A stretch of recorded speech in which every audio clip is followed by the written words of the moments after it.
We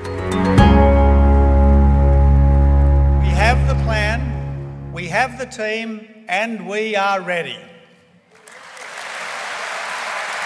An incoming coalition government will commit an additional $200 million to dementia research. Tony Abbott has said he's got his policies fully costed.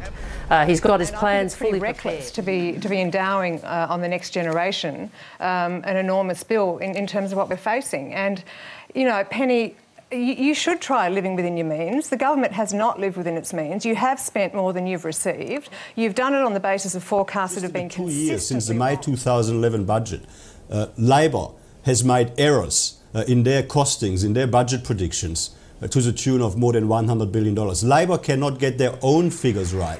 Why would anyone trust them with our numbers? We won't shirk hard decisions. We've already announced $17 billion in sensible savings. OK, you say you've made $17 billion worth of cuts. You've also said very clearly on the public record on a number of occasions that you need to find about $70 billion worth of cuts. Labor's $70 billion figure is complete junk, and it doesn't say much for the Labor campaign that it continues to. I went through the last 4 budgets that you've been finance minister of. If you add up all of the incorrect forecasts, you're the $106 billion woman. Now that's not an accounting error, right? That's not... Let me go through your form when it comes to not revealing before an election the sort of cuts that you're going to make. You said nothing before the last election and then went on and cut family payments by $2.5 billion. You raised the threshold of the Medicare safety net. You scrapped the baby bonus. You increased the efficiency dividend a few times on the public service, not to mention hiking the tax on cigarettes, changing salary packaging rules. When it comes to saying or not saying anything before an election and then making cuts, you're the ones with form here. Oh, come on. I mean, that's, to be honest, that sounds like something Joe Hockey would say, David, and I accept that you want to put it to me so I can respond, but it reads like a Joe Hockey press release. Well, it's not, Minister, with respect, it's nothing, it's not from Joe Hockey. Hang on a second. You asked the question, David, you asked the question.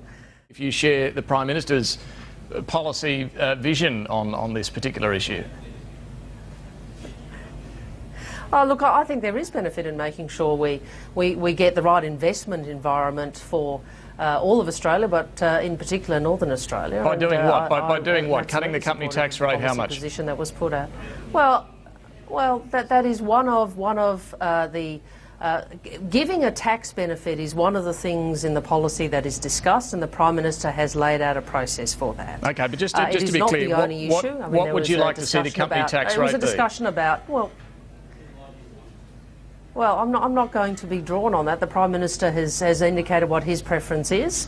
We'll go through the process that's been outlined. But do you agree with him or not? And I'll tell you the difference between us and the... Oh, come on, David. Oh, come on, David. Oh, come on, David. I'm not going to be drawn on that. The Prime Minister has indicated what his preference is. I'm not going to be drawn on that.